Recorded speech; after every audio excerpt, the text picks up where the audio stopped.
Hello. Did you know that men tend to have heart attacks at age 65 while women have them at 72? And the worst part, most people have no idea how to prevent these heart attacks. Now, stop and think. Could your arteries be clogged without you even realizing it? Are you ignoring any signs? Today, we're going to talk about how to protect your arteries and the best and the worst foods for them. Are you eating the right things? Or could you be making a dangerous mistake? I'm also going to teach you a simple test you can do right now at home for free to check if your circulation is good. At the end, I'll tell you about a recent scientific discovery that could revolutionize the treatment of clogged arteries without surgery, and it's with no stents either. Curious? But first, like the video, subscribe to the channel, and hit the notification bell so you don't miss important content like this. And tell me, have you or someone in your family ever had a heart attack or a stroke? What part of the world are you watching from? Write it down below.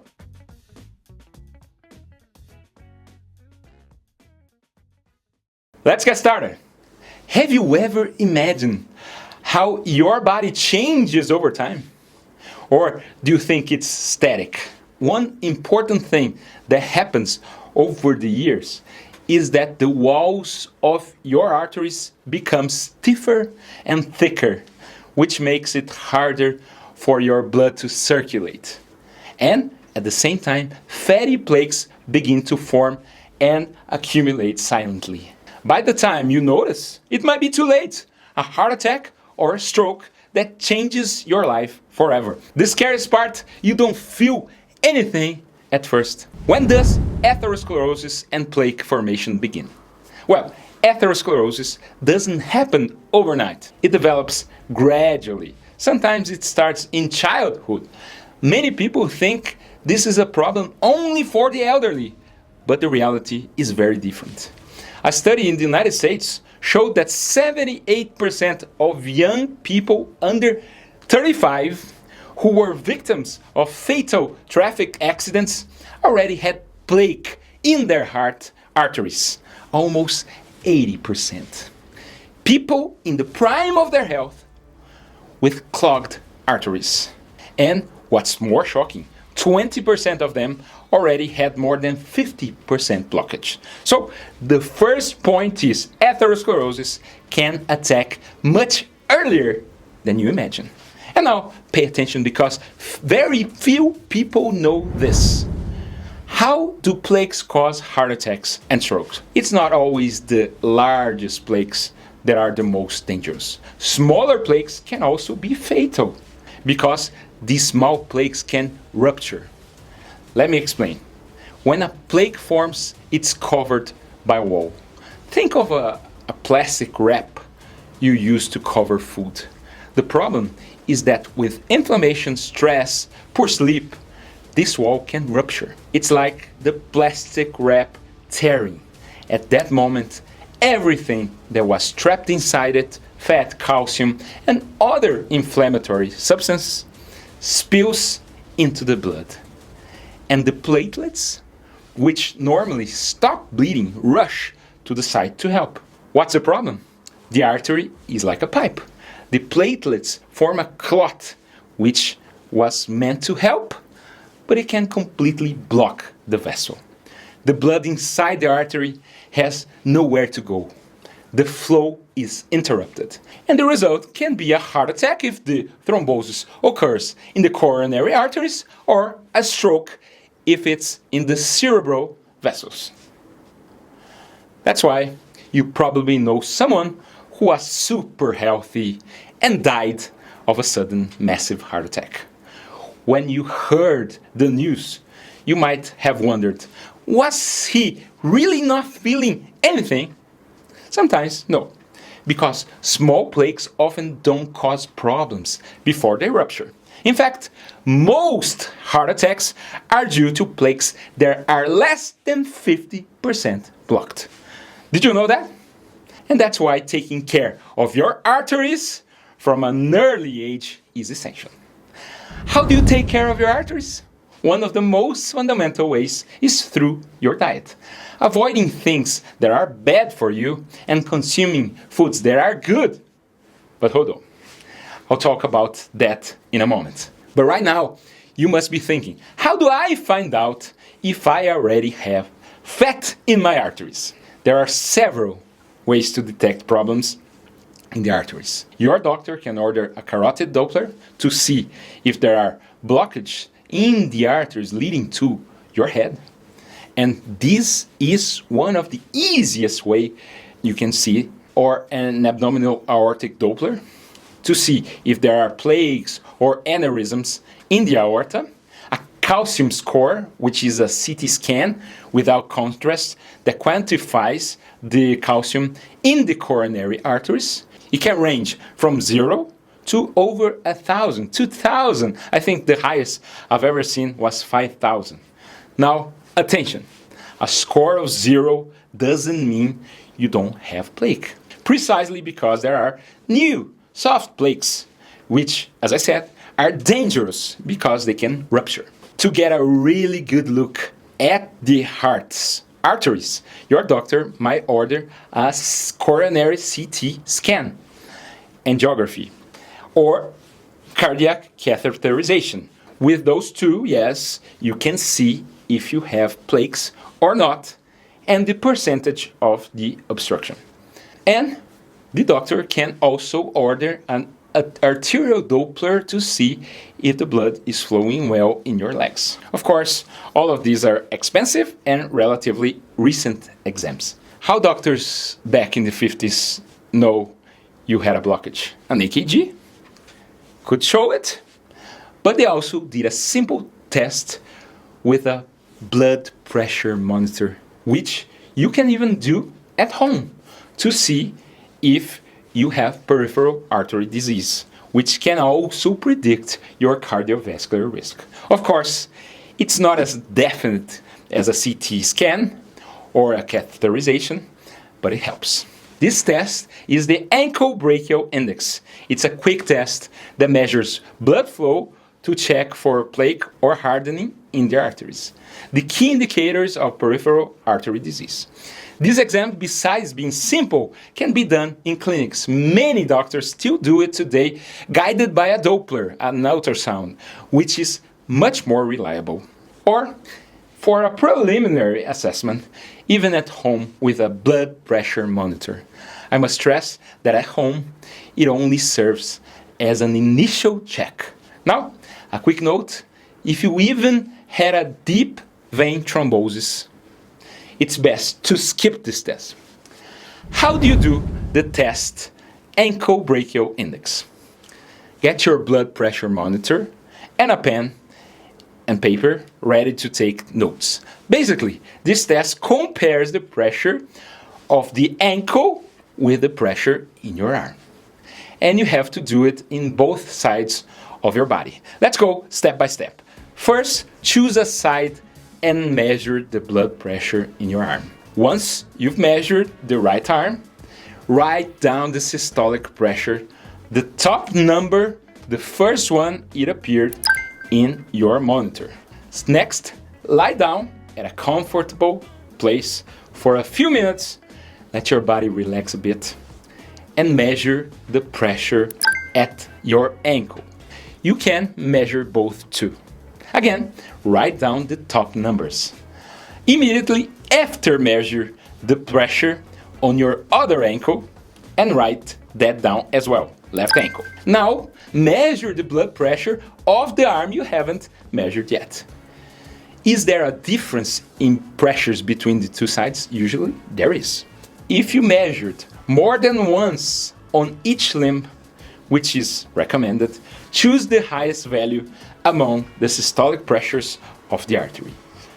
Divide this highest ankle pressure by the higher of the systolic pressures from your two arms. The result is the ABI for each leg. Example, for the formula, write ABI, highest pressure in the right ankle divided by the highest systolic pressure between both arms, interpreting the results. A normal ABI ranges from 1 to 1.4. Values below 0.9 indicates peripheral artery disease, PAD. Values above 1.4 may indicate hardened vessels due to calcification. If your numbers fall outside this 0.9 or 1.4 range, it could be an indication of advanced atherosclerosis or arterial stiffness, which affects both the heart and the brain.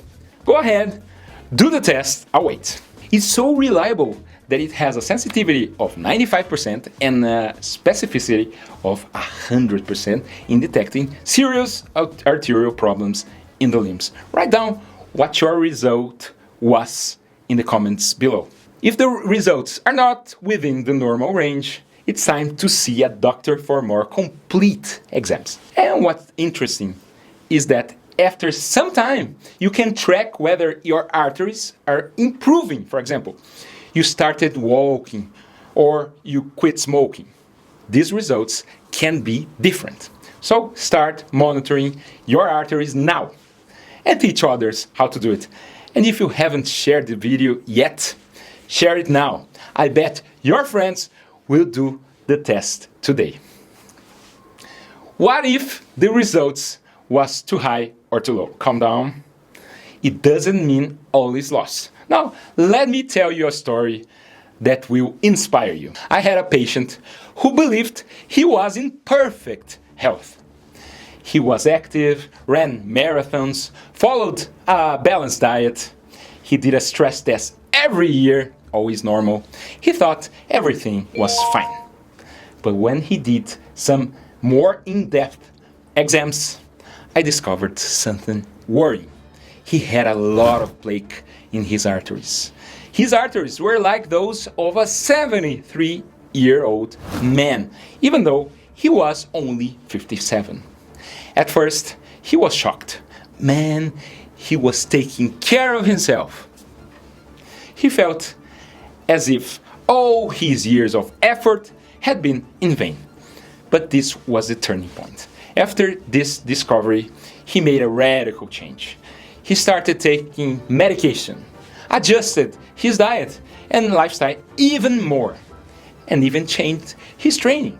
And guess what? In just 1 year, he managed to reverse 20 years of plaque buildup in his arteries. You might be wondering, but wait a minute, didn't you say he was already doing everything right? What was wrong then? Well, the risk factors for atherosclerosis disease don't just depend on exercise and diet. They include high blood pressure. Even active people can have hypertension, which overloads the arteries over time. High cholesterol. Just because you are an athlete doesn't mean your cholesterol is perfect. Diabetes, it can affect even those with a balanced diet. Smoking, even those who quit smoking long ago, can have lasting damage to their arteries. Stress, which ages the arteries. And family history.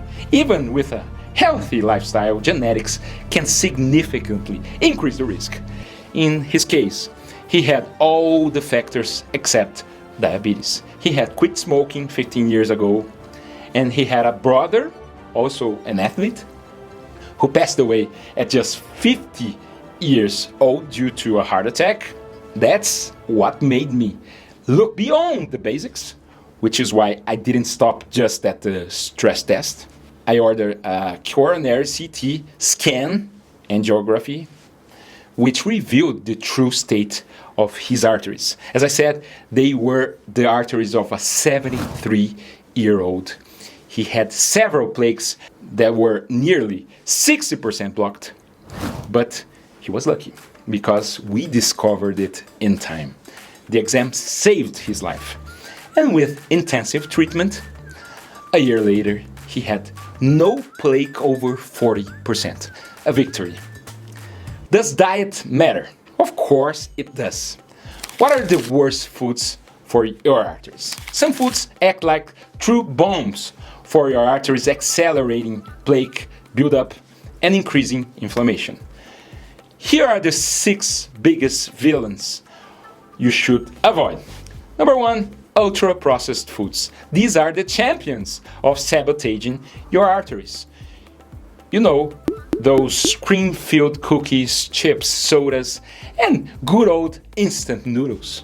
That's right, all full of preservatives, unhealthy fats, and salt. Basically everything your health doesn't need. And of course, they replace homemade food and natural ingredients and increase inflammation and cholesterol.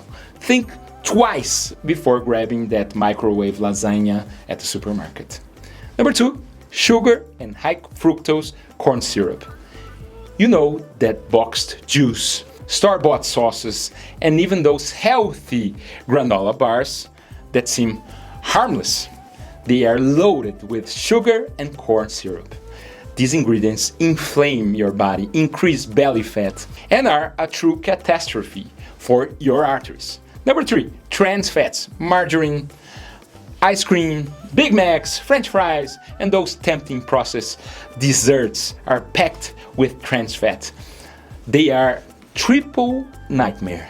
They raise bad cholesterol, LDL, lower good cholesterol, HDL, and also cause inflammation in the arteries. Run away from them. And number 4, saturated fats. These fats raise bad cholesterol and accelerate plaque formation. Of course, you don't have to become an enemy of barbecue, but moderation is key. Even worse are processed meats like sausages, hot dogs, hams, and bacon, which are rich in preservatives and sodium and contribute to the hardening of arteries and plaque formation. Number 5, refined carbohydrates. White bread, white rice, and that basic pasta, of course. You don't need to cut everything out, but it's better to reduce them because in excess, they cause insulin spikes, obesity, and inflammation. You can eat them, but not so often. Number 6, fried foods. You already knew this, so I don't even need to beat this drum any harder. Of course, you don't have to live under a military regime of restrictions, but you can start gradually by swapping these foods for foods that are good for you. What should you put more on your plate? The best foods for your arteries. Number 1, legumes like beans, lentils, and chickpeas. They are rich in fiber and help keep cholesterol and glucose level under control. And as a bonus, they provide plant-based protein for your muscles. Number 2, oats. One of my favorites for breakfast.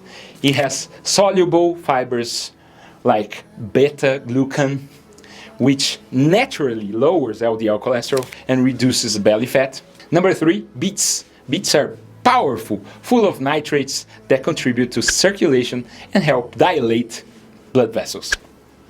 Number 4, greens like arugula and spinach. Just like beets, they increase nitric oxide levels in the body, improving blood flow and helping to keep arteries clear. Number 5, seeds like chia and flaxseed, rich in fiber and helps with cholesterol and blood sugar. Also, they have antioxidants and omega-3 that reduce inflammation in the vessels. Number 6, fruits. The 2 main types are avocado, which is rich in monounsaturated fats that increase HDL and reduce LDL, and berries like strawberries, blueberries, and raspberries, which are rich in anthocyanins that help with circulation. Nuts like almonds and walnuts, I know they're not cheap, but even a small amount brings incredible benefits to the heart. Number 8, fish rich in omega-3s, salmon, sardines. They help reduce triglycerides and increase good cholesterol. Number 9, extra virgin olive oil. It's also expensive, but it's cheaper than many medications. And number 10, dark chocolate above 70%. The flavonoids help relax the arteries and improve blood flow, reducing blood pressure. I know what you're thinking. It's not easy to change your diet. Yes, the journey requires effort. But with the right changes, you can take better care of your heart, reducing risks and living a healthier, fuller life. That's what this channel is for. I'm here to help you, to show you, and sometimes to remind you. So, let's do it. Take care of your arteries, adjust your diet, move more, and if necessary, seek appropriate medical treatment. You can do it. And now, for the final bonus, I'll tell you about a major discovery that could literally revolutionize medicine. What is the great discovery that may, in the future, reverse plaque without drugs, stents, or surgery? Imagine removing fatty plaques from your arteries without surgery, without stents, and without lifelong medication. It sounds like science fiction, but new research is making this possible, and it has already been successfully tested in animals with atherosclerosis. Let me explain. Using nanoparticles, smaller than a strand of hair, scientists were able to reactivate a natural body process called atherosclerosis. This process helps to clear out the cells that accumulate in the arteries and form plaques. In other words, these particles can clear the arteries from the inside. Normally, the body tries to do this on its own when we do the right things for a long time, giving the artery space to regenerate. But when the plaque grows too large, the body can't keep up. With nanoparticles, this process comes back with full force, removing even the most dangerous plaques. Incredible, right? This therapy has already been tested with animals, and the results are promising. Now, researchers are preparing to test it in humans. Just imagine, if you have plaque, you could benefit from a future where cleaning your arteries could be quick and effective. Many people dream of taking a detergent that cleans the arteries. This is along those lines. Actually, it's better. In tests so far, no serious side effects have been detected. This means the nanoparticles are extremely precise and safe, targeting only what needs to be removed, without causing damage to healthy cells. This image on the side is of a real artery from a pig. Have you thought about the impact this could have on the lives of millions of people, billions of people, of course? This research is still on its early stages, but does it offer a glimmer of hope? Yes. The only question is whether the industry will let this happen. What do you think? I hope you enjoyed the video, like it, share it. Also watch my video on how to avoid a stroke in the morning. You'll be surprised. And what to do if you are having a heart attack alone. My name is Andre Wombier, I'm a cardiologist, and you're watching Dr. Dre Health Tips. Thank you so much.